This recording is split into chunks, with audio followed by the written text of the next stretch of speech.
Dari Jalan AM Sangaji 41 Yogyakarta, 101,3 Star FM Inspiring Sound. Selamat siang Star Lover, saya Udia Pradipta menemani Anda dalam program Harmoni Keluarga bersama Dinas Pemberdayaan Perempuan, Perlindungan Anak dan Pengendalian Penduduk Daerah Istimewa Yogyakarta atau DP3AP2 begitu ya. Dan hari ini kita akan membahas tentang privasi anak di media sosial, FOMO atau sharenting nih di media sosial. Nah seperti itu nanti kita akan bahas ya Star Lovers ya. Karena yang namanya bermain media sosial ini sudah lekat dengan kita. Kayaknya sepertinya siapapun itu bermain media sosial, termasuk juga orang tua atau khususnya ibu-ibu nih ya yang sekarang juga sepertinya sudah sering bermain media sosial, bahkan bisa share apapun itu. Tapi seperti apa ya batasannya supaya orang tua atau ibu ini tetap bisa menjaga privasi anak di media sosial? Kita akan bahas bersama dua narasumber kita saat ini Star Lovers. Yang pertama Ibu Zuli Murpuji Astuti SSMSI, yaitu Kabid Pemenuhan Hak Anak DP3AP2 Daerah Istimewa Yogyakarta. Selamat siang Ibu Zuli. Selamat siang Mbak Widya.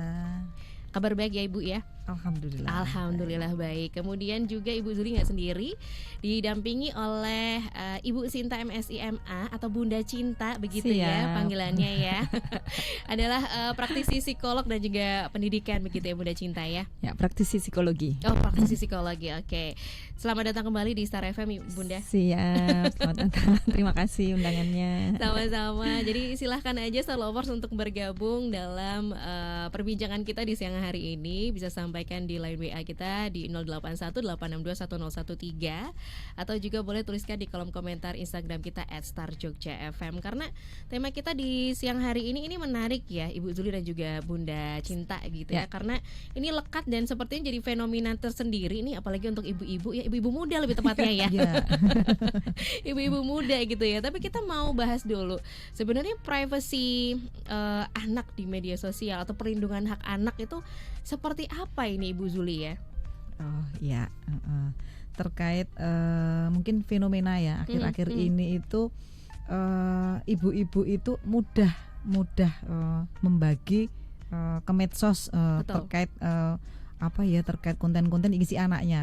Apakah itu waktu dia lahir, kemudian dia ada satu prestasi atau mungkin aktivitas harian. Nah, kemudian anak itu kalau secara undang-undang adalah di bawah umur 18 tahun sampai dalam kandungan. Nah, sebenarnya apakah dalam hal-hal yang dibagi oleh ibu-ibu tadi itu ada hal privasi dari anak? Ya, jadi kalau ada hal privasi, apakah memang sebenarnya ibu-ibu tadi dengan mudah baik untuk membagikan konten-konten ataupun aktivitas anak tadi, ataupun juga identitas anak.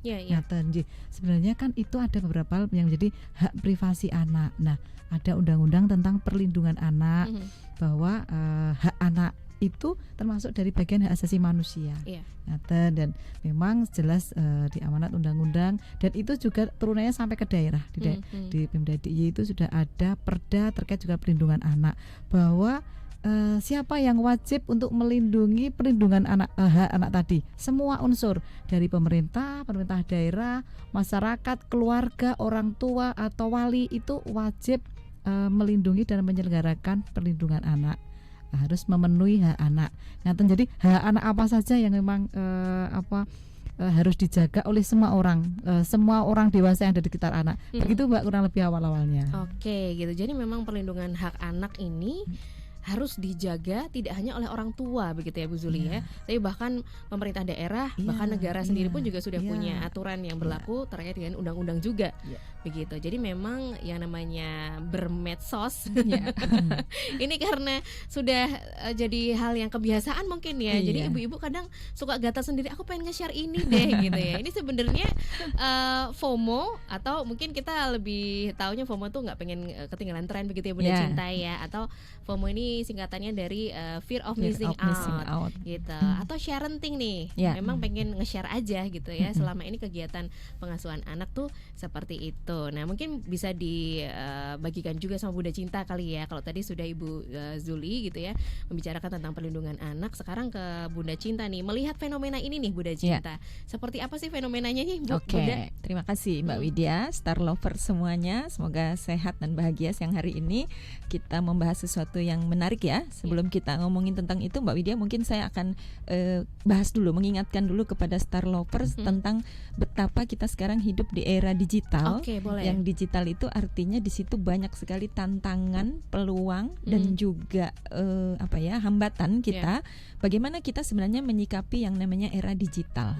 Jadi kalau saya menyebut sosmed atau era digital itu bagaikan dua sisi mata pisau.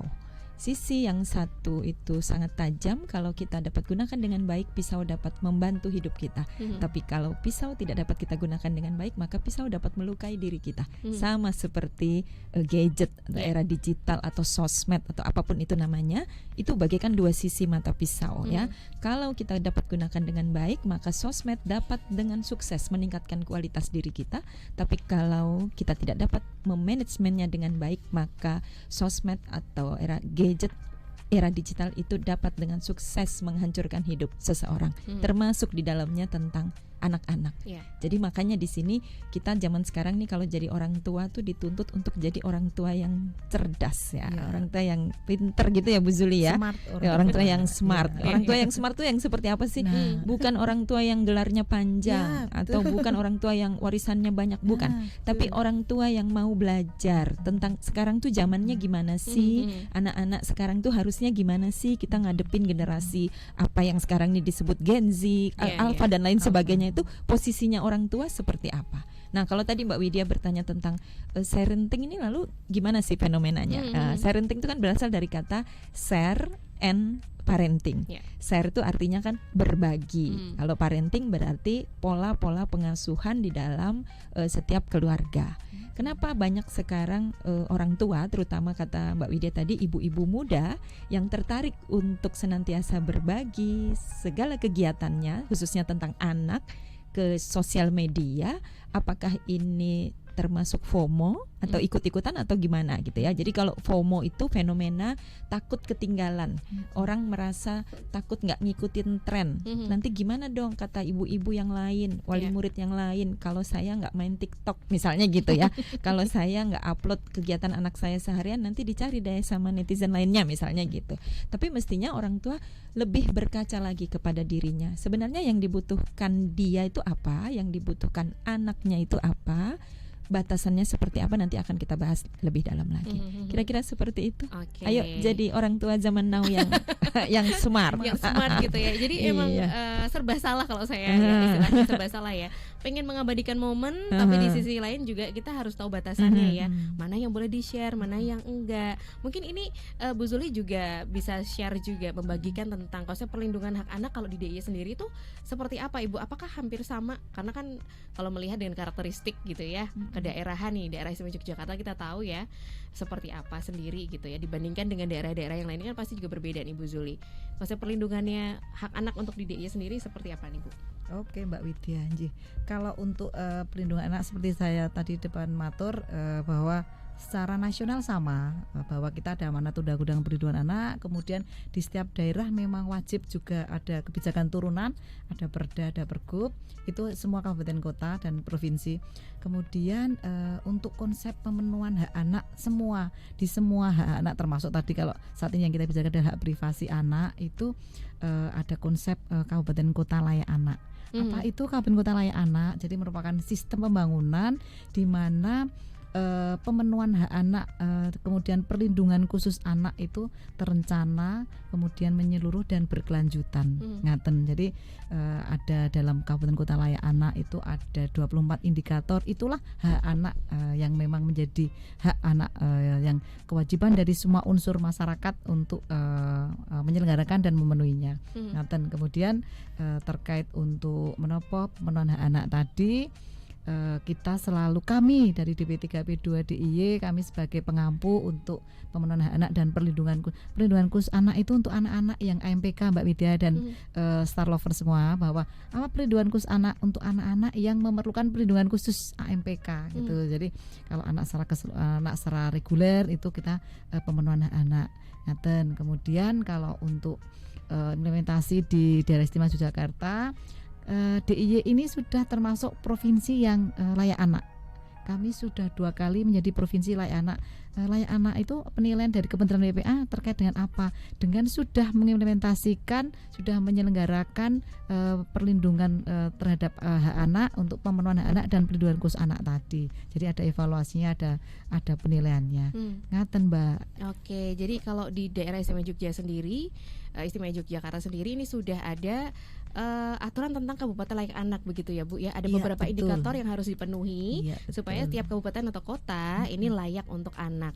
Nah, untuk di daerah Istimewa Yogyakarta sendiri apakah semuanya baik itu kabupaten atau kota sudah memenuhi layak anak ini Bu Zuli? Iya, sudah.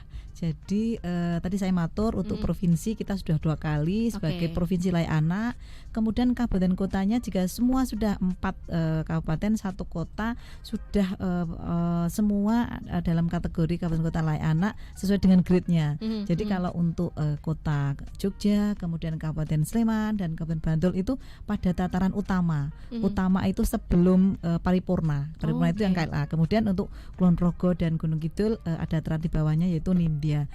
Itu lebih ke penilaian implementasinya sejauh mana pemerintah berkomitmen untuk memenuhi tadi pemenuhan hak anak dan perlindungan khusus anak. Ngaten. Oke, nah indikatornya Bu Zuli supaya kabupaten atau kota ini bisa disebut sebagai layak anak, atau tadi kan ada beberapa tingkatan tuh Bu ya. Ada yang paripurna, ada yang Nindya tadi. Indikatornya yang paling gampang ditemui apa sih Bu? Kalau kita begitu kita melihat ini ramah anak terkait pelayanannya, lembaga layanan untuk pemenuhan hak anak, misal di satuan pendidikan yang ramah anak, semua satuan pendidikan ramah anak itu apa yang terjadi di sana, di lingkungan satuan pendidikan itu berjalan semua hak anak terpenuhi di sana. Kemudian juga untuk layanan publik yang lain di puskesmas ada layanan puskesmas ramah anak. Kemudian begitu juga untuk anak-anak yang memerlukan perlindungan khusus, tadi saya matur ada 15 jenis anak perlindungan khusus. Misal anak yang berhadapan dengan hukum ABH itu ada polsek ramah anak. Kemudian juga untuk lembaga-lembaga khusus perlindungan khusus anak, jadi anak-anak yang disabilitas itu tetap pelayanannya memang harus kita penuhi semua sesuai dengan hak-haknya. Mbak, sesuai dengan tumbuh kembang dan martabatnya. Siap, sesuai dengan tumbuh kembang dan juga martabatnya gitu ya. Kalau sesuai dengan tumbuh kembangnya sendiri, nah ini kita ke media sosial ya, Bunda Cinta ya, karena kayaknya hampir semua ibu-ibu ini khususnya sekarang ya, ibu-ibu muda apalagi ya, karena sudah melek dengan dunia digital, kayaknya hampir semuanya memang kayaknya kalau nggak sharing itu ada sesuatu yang kurang gitu ya. Ada yang bilang ini kan untuk mengabadikan momen gitu supaya kenangan gitu, tapi ternyata ada batasannya. Nah, batasannya itu yang seperti apa sih Bunda Cinta? Terima kasih Mbak Widya, Star Lover semuanya. Saya menyambung dari Bu Zuli tadi bahwa kita beruntung sekali tinggal di DIY yang sudah sangat memberikan ini ya Bu ya, perlindungan undang-undang dan lain sebagainya. Jadi dari Pemda sudah ada, dan sekarang tinggal aplikasinya di lapangan. Siapa tuh aplikasi di lapangan? Pemeran utamanya tidak lain dan tidak bukan tentu saja para orang tua, ayah dan bunda, keluarga yang smart. Bagaimana kita akan menghasilkan anak-anak yang dahsyat? Salah satunya adalah ketika para orang tua mampu memenuhi dan memberi jaminan perlindungan terhadap hak-hak anak. Hak-hak anak yang dimaksud misalnya kalau dari secara global kita bisa lihat dari hak anak konvensi, menurut konvensi PBB ya Bu ya.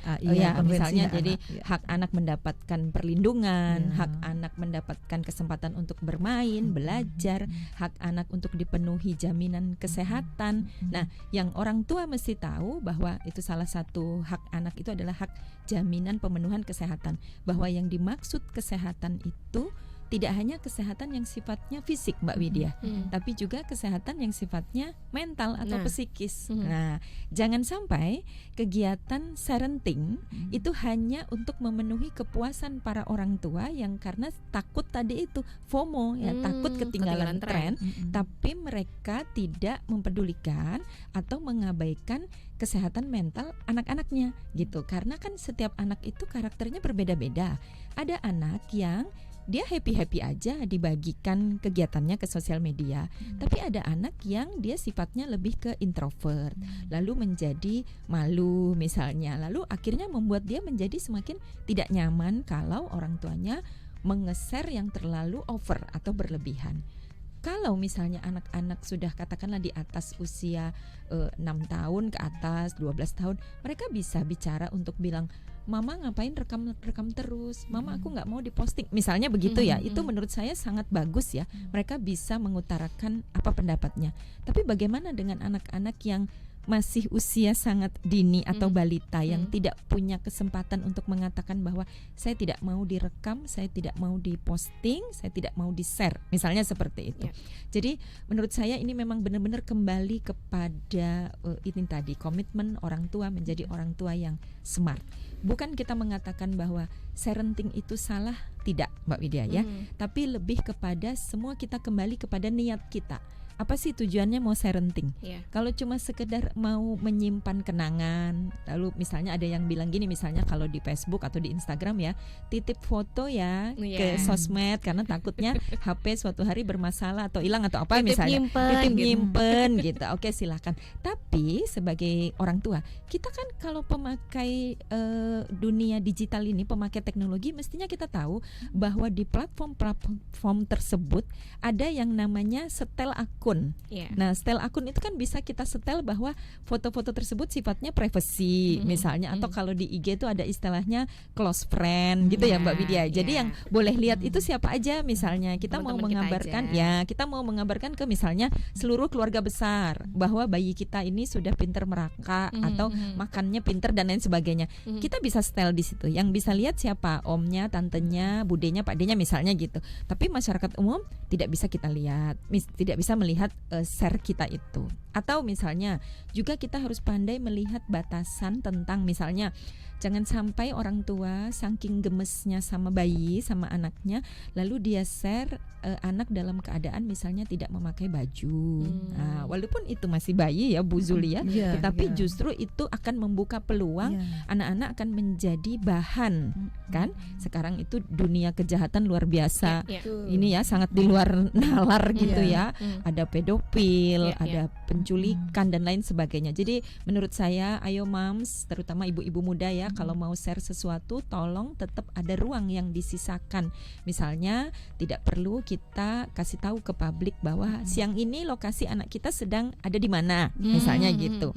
Mama nanti jemput pulang sekolah jam sekian, anakku sekolah di TK apa, kelas apa, posisi di mana. Khawatirnya kalau itu dilihat oleh orang-orang yang punya niatan buruk, justru itu dia akan mendapat peluang, kesempatan. Nah, sekarang ada penculikan dan lain sebagainya. Gitu ya. Lalu kalau misalnya tadi masalah memakaikan baju ke anak, tolonglah pakaikan baju yang justru jangan memancing orang lain untuk melakukan sesuatu. Kita kan nggak mau kan anak kita dapat celaka atau dilecehkan oleh orang lain. Nah, jangan sampai justru kitanya sendiri yang membuka peluang ke arah itu.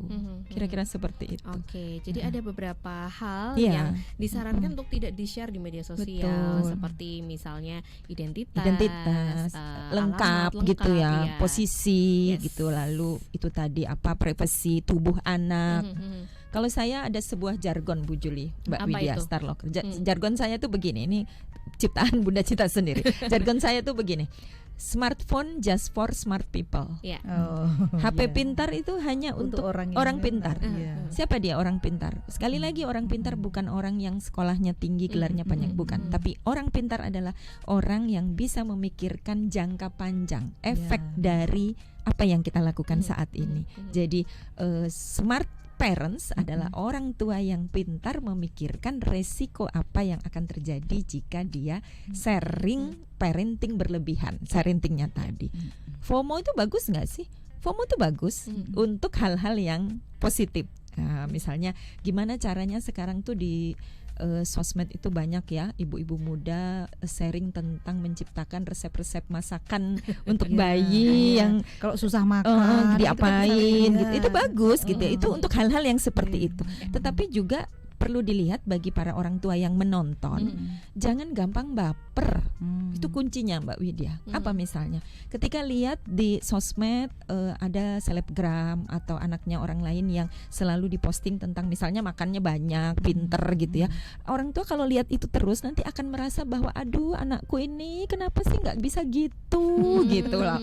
Itu jadi akan merasa aku tuh gagal ya jadi orang tua gitu. Misalnya itu hal makanan. Belum lagi misalnya misalnya pola asuh, misalnya kesabaran gitu. Oh, kalau ibu-ibu muda tuh Bu Zuli kalau sekarang misalnya lihatnya kiblatnya Nikita Willy misalnya gitu ya. Aduh, sabar banget gitu ya. Aduh, kok bisa sih ya Nikita Willy tuh nggak pernah marah sama anak gitu. Sementara kita, aduh sehari aja nggak marah tuh nggak mungkin gitu. Karena ibu-ibu sabarnya seperti tisu dibelah 7 misalnya gitu.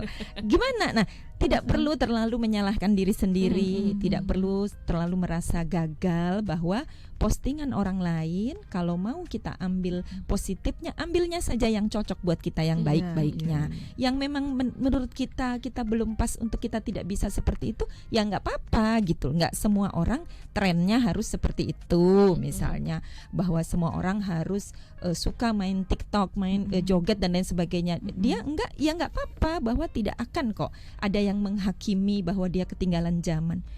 Sebenarnya hal-hal seperti itu tuh dia sendiri yang menciptakan kepanikan, kecemasan bahwa aku nggak gaul, ketinggalan itu enggak kok sebenarnya gitu ya. Jadi ayo moms gitu, kita lebih happy lagi ngelihat ini hidup kita sendiri, anak kita. Jadi sosmed kita gunakan hal-hal yang untuk baik-baiknya saja. Kira-kira seperti itu. Bahkan sampai ke mental ya, kena mental kalau sekarang istilahnya.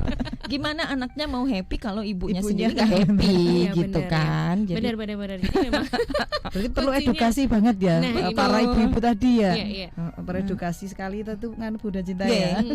Kalau dalam itu Mbak, dalam psikologi anak ya, parenting itu sebenarnya kalau saya katakan tidak ada parenting yang benar-benar 1000% cocok untuk diri kita masing-masing. Karena semua tergantung dari keadaan, status, keadaan, latar belakang dan karakter anak kita masing-masing. Jadi tidak perlu menyamakan bahwa parenting kita itu harus sama seperti tontonan kita, harus sama seperti tetangga kita. Karena karakter anak berbeda-beda gitu. Jadi nggak apa-apa kok. Oke, gitu ya. Jadi bahkan sampai itu tadi kena mental, kemudian ambil yang baik-baiknya saja gitu ya. Kita lupa bahwa biasanya sosial media itu yang di-share hanya yang bagus-bagus gitu.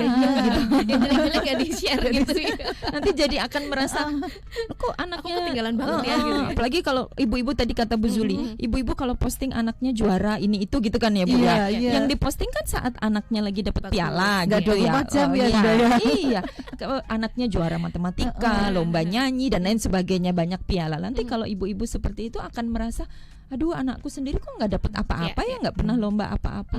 Itu yang mestinya jangan sampai mengganggu mental ibu-ibu gitu ya. Tidak ada kok anak yang 1000% itu sesuai harapan. Ibu-ibu yang kita kira tiap hari postingannya tentang anaknya berprestasi, itu kalau suatu hari anaknya tantrum kan nggak diposting, nggak tahu ya.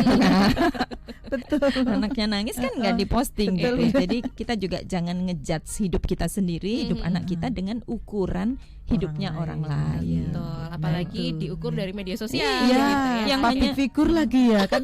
Lain sekali rekeningnya berbeda ya Bu ya. Nikita Willy nggak ada tagihan.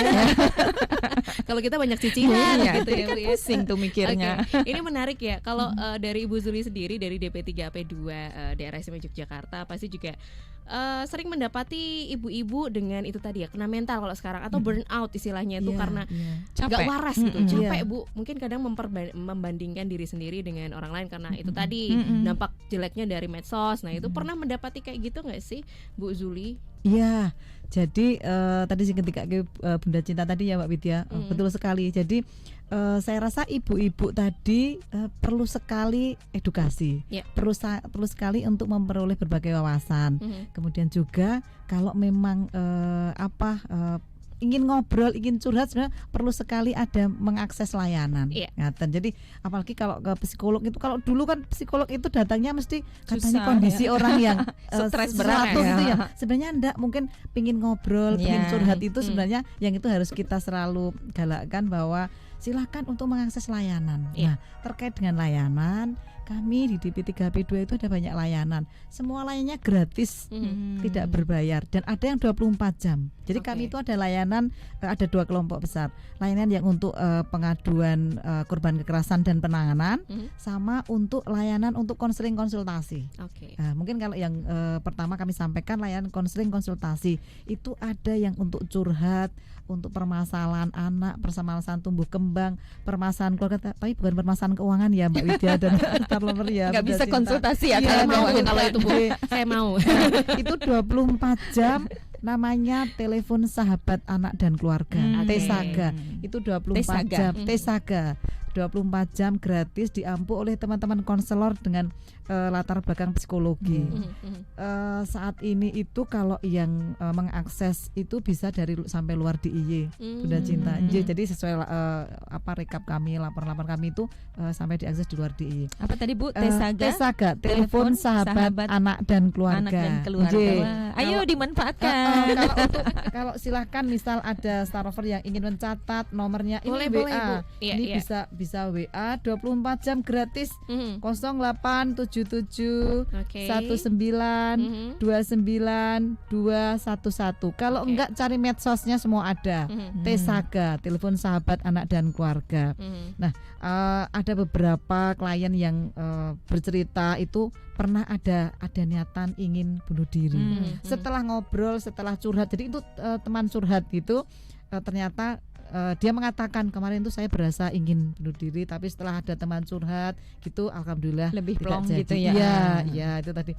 Kemudian ada lagi layanan namanya Puspaga, Pusat Pembelajaran Keluarga. Ini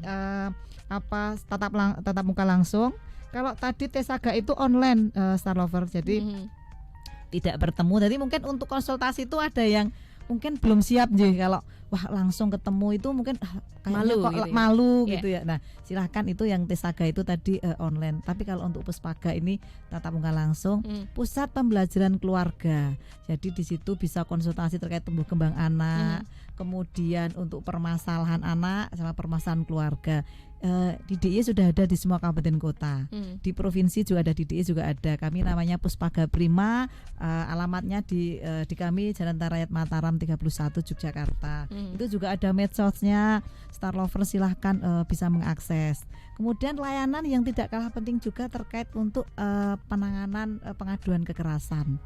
Itu juga ada di UPT, semua kabupaten kota sudah ada, medsosnya ada, silahkan bisa diakses. Kemudian ada hotline-nya, ada juga kami hotline yang siap 24 jam namanya SAPA 129. Itu untuk kekerasan. Nanti misal pengadu itu membutuhkan rujukan, akan dirujuk sesuai lokasinya yang dekat. Misal kalau Sleman akan dirujuk ke UPT Sleman, kalau Kulon Progo akan dirujuk ke UPT Kulon Progo. Jadi didekatkan oleh teman-teman pengadu. Gitu Mbak Widya. Jadi ibu-ibu lebih baik mulai mengakses layanan-layanan untuk menambah edukasi. Jadi kalau share itu memang harus benar-benar difilter ya, disaring gitu. Disaring kira-kira betul tadi ketika ini Bunda Cinta harus disetel, ini yang bisa melihat hanya orang-orang terdekat, walaupun pelaku-pelaku kekerasan itu juga banyak orang dekat juga. Nah itu harus mulai diperhatikan. Jadi kan ada juga pelaku kekerasan ternyata orang dekat. Jadi ibu-ibu itu harus benar-benar tadi smart tadi, tidak mesti harus kuliah untuk gelar panjang, tapi dengan banyak membaca, kemudian banyak mengetahui wawasan-wawasan, banyak bergaulnya. Tidak hanya dengan public figure ya Bunda Cinta, jadi taunya secara keren, anaknya seperti ini. Jadi kan bayangannya kan tidak melihat anak kita sendiri ya. Betul kan, anak kita memiliki suatu kelebihan potensi sendiri. Ngaten Mbak Widya. Ini keren sekali gitu ya, karena ada layanan yang menurut Widya ini sudah lengkap ya. Bunda Cinta juga ya, betul. Tadi ya ada Tesaga, ada tatap muka Puspaga, bahkan ada layanan aduan kekerasan juga yang ini bisa dimanfaatkan untuk Star Lovers gitu yang mungkin juga membutuhkan pendampingan atau membutuhkan cerita. Karena kadang kalau ibu-ibu mungkin bingung ya mau cerita kemana ya sudah. Nanti malah keliru ceritanya ya. Bukan orang yang tepat, tidak dipercaya. Betul. Kayak kalau cerita ke Bunda Cinta jelas tepat. Jadi ke teman-teman gitu kan, ke teman-teman psikolog gitu, jadi kan konselor psikologi itu jadi jelas ke orangnya gitu. Karena Bunda Cinta ini psikolog, jadi pasti tahu ya psikologi gitu.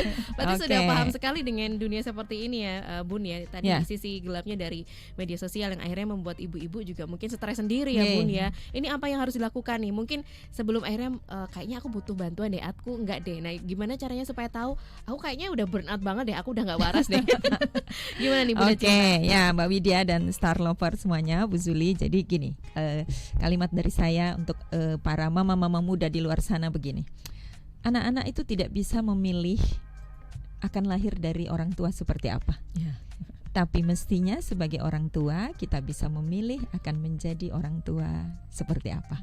Nah, kalau kita saja tidak ingin anak kita dilukai oleh orang lain, dijahatin, dilecehkan gitu. Nah, mestinya kita sebagai orang tua yang merupakan garda terdepan, garda terdekat dari anak kita, mestinya kitalah yang memberikan perlindungan kepada anak-anak kita itu. Kita jamin benar kesehatannya baik secara fisik dan psikis, jiwa dan raga. Kalau kita capek bekerja, kita masih boleh mengundurkan diri. Kalau kita capek jadi pengusaha, jadi pedagang, kita boleh berhenti, mengundurkan diri. Mbak Widya capek jadi penyiar radio, boleh istirahat. Tapi kalau kita capek jadi ibu, sudah tidak ada kesempatan untuk mengundurkan diri. Sekali jadi ibu, selamanya jadi ibu. Nah, makanya untuk supaya jadi ibu yang jangka panjang ini harus apa? Harus sehat mentalnya.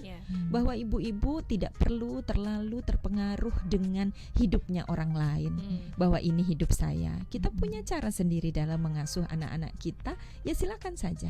Ada orang yang misalnya ya, katakanlah begini, yang lagi rame di sosmed misalnya saya lihat ada seseorang yang aktif membagikan makanan sehat untuk anaknya.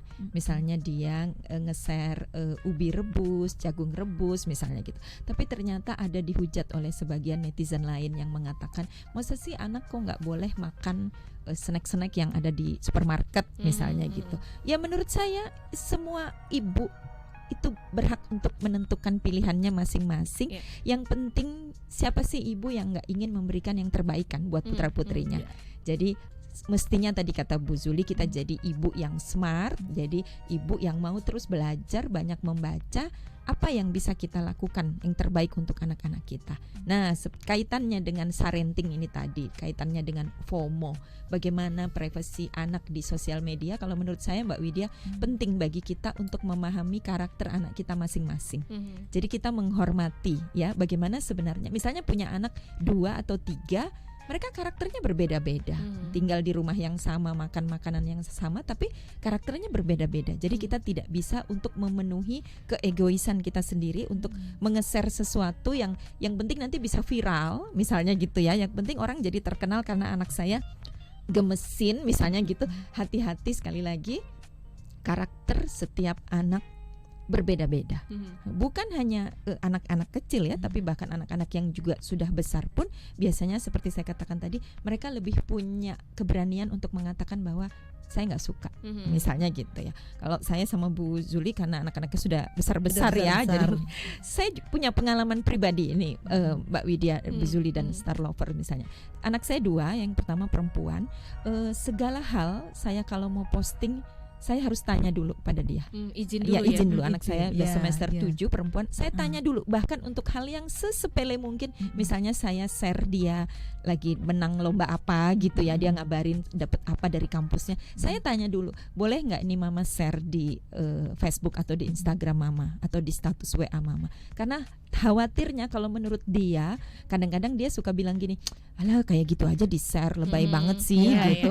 Jadi tapi siapa sih orang tua yang nggak bangga ya kalau anaknya misalnya meraih apa? Saya tanya dulu, boleh nggak sejauh ini misalnya kalau anak perempuan tuh lebih ya udah nggak apa-apa gitu. Tapi anak laki-laki saya adalah anak laki-laki saya 18 tahun, anak yang tidak suka kalau di posting gitu. Jadi misalnya kemarin ketika lulus SMA, saya posting misalnya waktu wisudaan SMA, Dek mama boleh nggak posting ini? Dia bilang ya udah boleh, tapi satu aja fotonya misalnya gitu.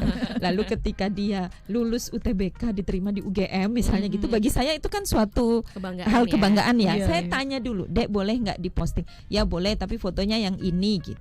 Nah besoknya ternyata saya posting lagi tentang video itu spill detik-detik waktu dia membuka pengumuman itu. Ternyata 2-3 hari kemudian video itu jadi viral. Hampir 10.000 lebih dapat likes dari situ dan banyak sekali yang bertanya dan memberi komentar. Ternyata anak saya merasa tidak nyaman. Lalu dia mengatakan bahwa mama minta tolong itu yang video tolong dihapus, di take down dari seluruh sosial media mama. Jadi saya hapus dari status WA, dari Instagram, dari Facebook. awalnya saya sempat bilang gini, duh sayang banget loh deh, udah udah puluhan ribu yang nge-like, tapi aku nggak suka kalau aku viral, aku dikenal orang, aku nggak mau, saya hargai gitu ya. Jadi itu hanya hal kecil ya Mbak Widya ya, apalagi di luar sana ketika kita melihat ibu-ibu muda yang secara intens setiap hari tuh memposting kegiatan anak-anaknya gitu ya. Oke, kalau sekarang tuh kan banyak yang istilahnya menjadi selebgram gitu ya, atau dia masuk ke apa Bu namanya itu Facebook Pro misalnya gitu, yang ujung-ujungnya nanti dia mau cari duit dari situ. Menurut saya tetap harus diperhatikan tentang kenyamanan anaknya. Apakah anaknya nyaman atau tidak, senang atau tidak, karena kita harus memikirkan kesehatan mental dia.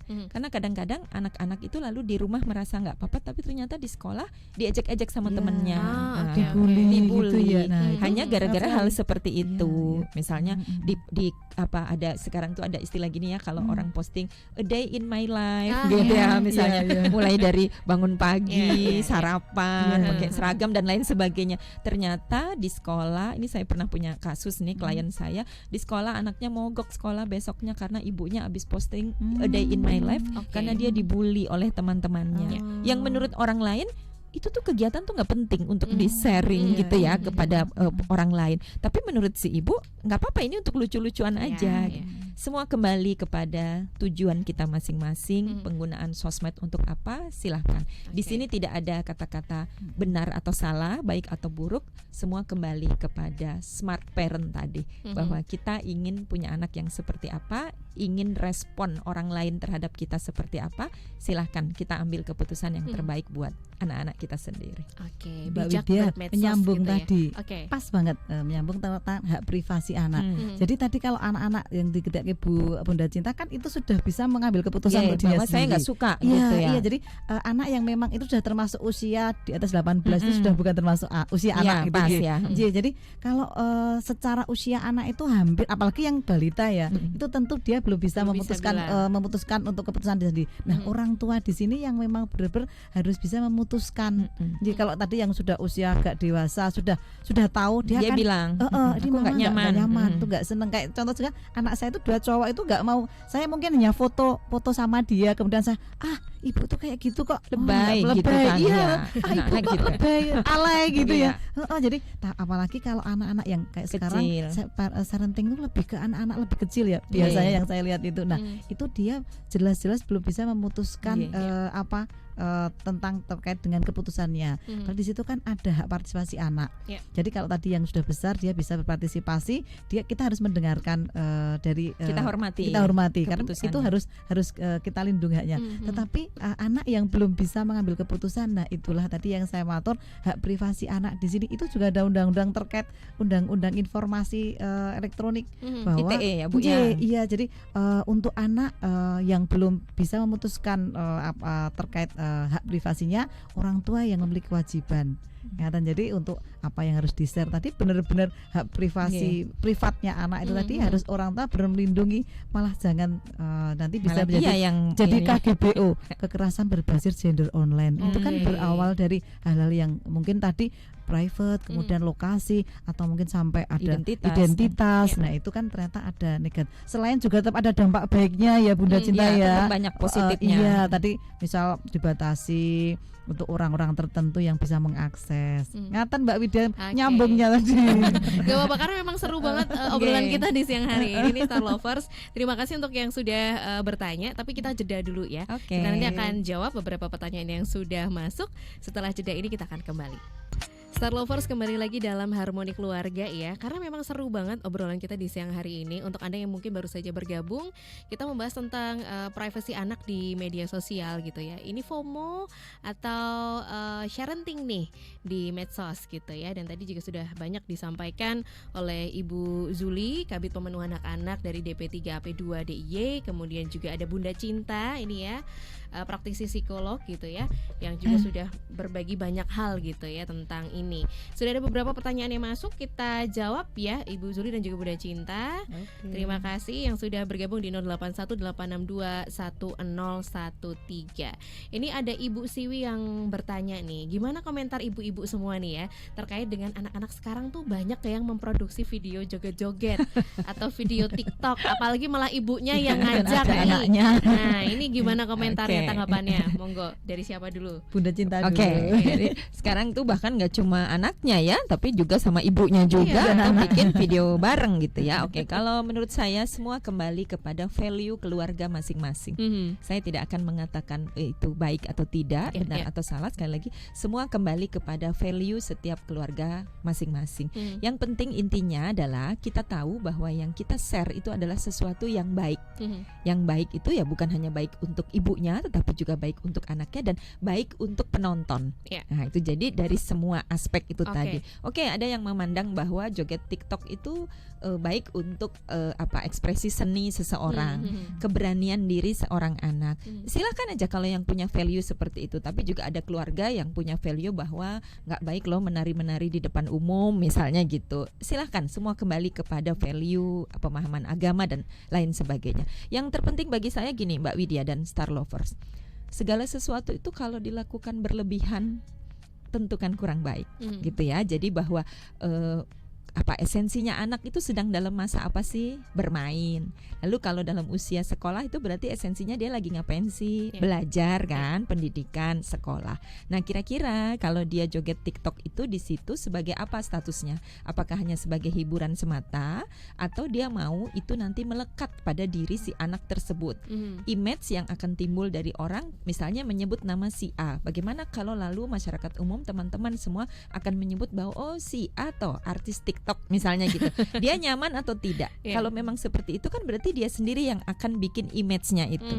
Nah, tugasnya orang tua adalah mengingatkan, mengarahkan untuk hal-hal yang baik itu tadi. Silahkan kalau mau seperti itu. Yang penting sekali lagi pastikan bahwa itu baik dan berdampak positif, tidak hanya bagi dirinya tapi juga bagi yang melihatnya. Gitu ya Mbak Widya ya. Untuk mengeksplor bakat anak, mungkin misalnya bakat anak di bidang bisa dance, jadi bisa ya jadi, di bidang gitu dance atau seni gitu ya, ada kecerdasan tapi mungkin kalau musikal. hanya untuk lucu-lucuan seperti itu, bahkan mamahnya atau ibunya yang ngajak, ini mungkin Bu Zuli punya tanggapan sendiri nih Bu, bagaimana nih Bu tentang tren dance atau TikTok nih? Joget-joget nih. Bu Siwi ya, Star Lover semua. Betul tadi yang tiga Bunda Cinta bahwa sesuai dengan maksudnya gitu ya Bu. Sesuai dengan maksudnya, sesuai dengan niatnya. Juga jangan lupa kalau kami dari segi perlindungan privasi anak. Kalau kita bicara mungkin itu di situ anak ya. Apapun dewasa juga tetap mungkin ada hak privasi juga menurut kami. Nah, untuk diperhatikan hal-hal terkait perlindungan hak privasinya. Karena kalau ini di-share nanti ada berapa yang melihat, berapa yang akan mengakses, itu harus diperhatikan. Kemudian ini bukan mesti kalau itu buruk dan tidak baik ya Bunda Cinta ya. Tetapi monggo untuk bisa dipenggalihkan lagi. Ini nanti menjadi di dalam kalau itu kan tidak bisa dihapus ya katanya ya, jejak digital itu tidak bisa hilang. Nah, itu diperhatikan. Kemudian juga perlindungan untuk hak privasinya, karena memang hak anak itu, terutama hak anak itu dilindungi oleh negara. Siapa yang melindungi? Orang-orang dewasa yang ada di sekitarnya. Nah, di sini terutama orang tuanya juga harus tahu persis hak privasi apa yang memang jangan kita publikasikan. Ada privasi terkait identitas mungkin juga, kemudian atau lokasi, atau mungkin keberadaan anak, aktivitas private juga. Nah, itu monggo dipenggalihkan lagi untuk terkait perlindungan untuk hak privasi anak. Tentu orang tua tidak ingin anaknya jadi suatu hal. Jadi yang jelas untuk kenyamanan anak, kepentingan terbaik untuk anak. Jadi kami ada prinsip-prinsip perlindungan anak, tidak diskriminasi, kepentingan terbaik bagi anak, juga partisipasi anak.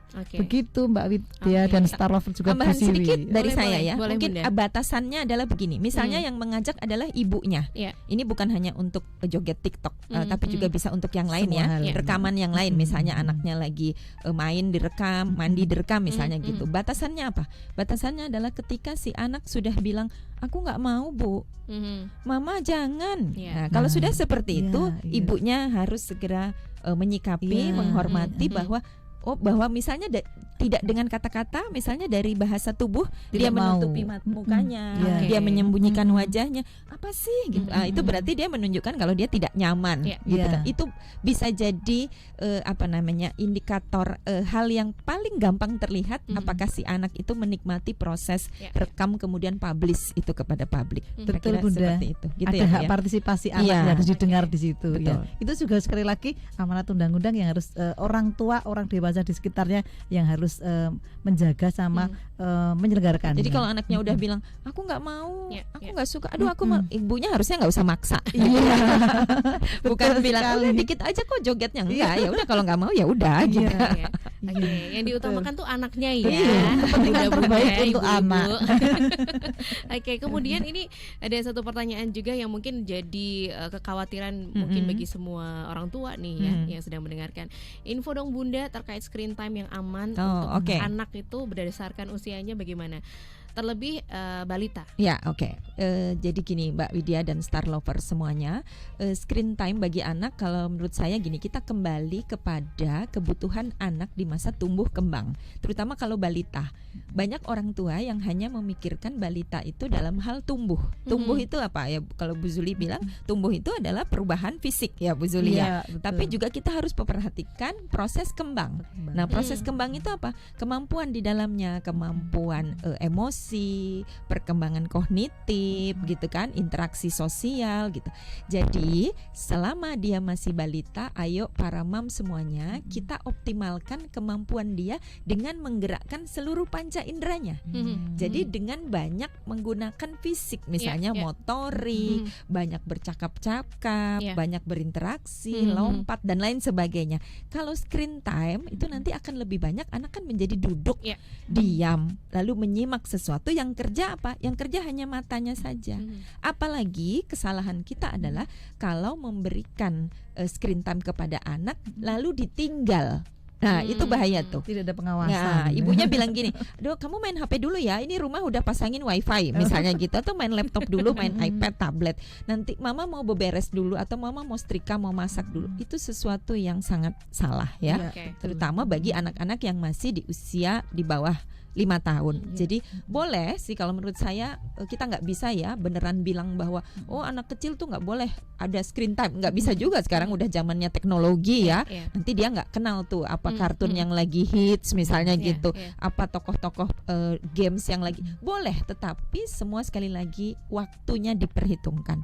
Misalnya katakanlah ya sehari kalau di total misalnya 1 jam atau 30 menit gitu ya. Dan itu benar-benar harus didampingi ibunya.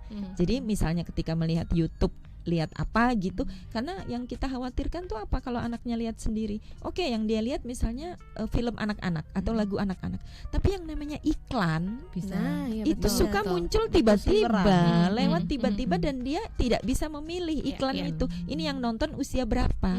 Tapi kalau ada ibunya di situ, dia bisa ingatkan bahwa segera dialihkan atau dipindahkan atau katakan bahwa ini tadi tidak baik misalnya gitu ya. Nah, karena apa? Anak-anak di masa di bawah 5 tahun itu benar-benar kita kenal istilah golden age ya Bu Julia. Jadi masa-masa keemasan. Apa-apa yang dia lihat, apa-apa yang dia dengar, apa-apa yang dia rasakan ditiru. Itu akan ditiru, terekam kuat di benaknya. Bagaimana nih supaya orang tua smart tadi memakai gadget. Tetapi juga orang tua tuh nggak bisa ya bilang begini ya ke anaknya gini, misalnya gini. Anak-anak, ayo Nduk, Le, ini lo udah maghrib, ayo lo ndang sholat terus belajar. Sambil nonton. Tapi ibunya sendiri tuh pegang gini, gitu. Nggak bisa. Itu namanya panca inderanya nggak sinkron. Nah, yang terjadi di anak nanti di sininya bertabrakan nih di saraf otaknya. Mana yang akan saya percaya? Telinga saya atau mata saya gitu. Telinga saya mendengar katanya ayo dong nggak usah main HP, udah segera belajar atau ngapain. Tapi mataku sendiri melihat kok mamaku sendiri main HP. Nah, kalau anak-anak yang kritis itu akan bertanya, loh mama sendiri kok main HP? Betul. Mamanya lebih pinter lagi, mamanya bilang loh mama kan udah nggak sekolah gitu. Jadi harus konsisten ya orang tua. Iya, jadi kalau bilang kita jangan main HP ya ibunya juga jangan, ayahnya juga jangan. Jadi contoh. Kita udah kasih contoh baik saja, kadang-kadang anak-anak belum tentu sesuai harapan. Apalagi kitanya nggak kasih contoh, gitu kan? Nah, jadi ayo semua kita sama-sama Smartphone just for smart people. Ayo kita jadi ibu yang pinter, ayah yang pinter, keluarga yang pinter. Harapannya mudah-mudahan anak-anak kita nanti juga bisa jadi anak-anak yang tumbuh kembang optimal dengan segala macam potensinya. Jadi ada batasan waktu dan juga pengawasan. Iya betul Mbak Widya dikit. Jadi terkait dengan anak itu apa yang dirasakan harus ada pengawasan orang dewasa. Jadi kayak sekarang banyak atau pemberian wifi. Sekarang wifi sudah masuk layanan ya, di tempat-tempat umum itu ada wifi. Tapi kalau tidak ada pengawasan nanti takutnya ada suatu hal yang memang terlihat bahaya tadi. Jadi yang namanya pengawasan itu dari segi perlindungan hak anak itu salah satunya memang harus ada pengawasan dari orang dewasa. Begitu Mbak sedikit. Oke. Ini juga pertanyaan yang menarik nih, mungkin bisa sembari menutup mungkin ya untuk Ibu Zuli karena ternyata sudah waktunya full ya. Ya ternyata gitu ya. Kalau untuk cerita tadi layanan tadi ya Ibu Zuli ya, apakah hanya untuk perempuan atau ibu-ibu saja? Kalau laki-laki atau bapak-bapak gimana nih Bu? Gitu.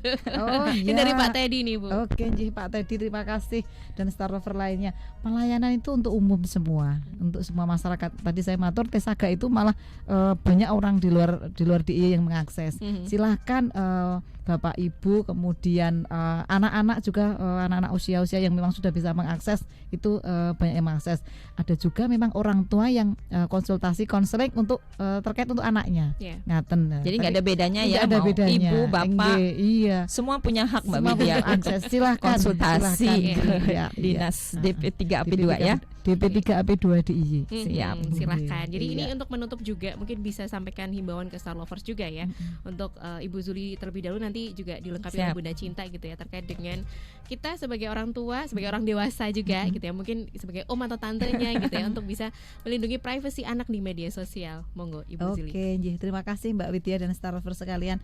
Terkait untuk hak privasi benar-benar memang harus dilindungi, dijaga oleh semua orang dewasa yang ada di sekitar anak, termasuk dari pemerintah, pemerintah daerah, masyarakat, keluarga, orang tua itu memiliki kewajiban untuk melindungi hak anak, kemudian juga untuk melakukan pemenuhan hak anak dan pelindungan khusus anak.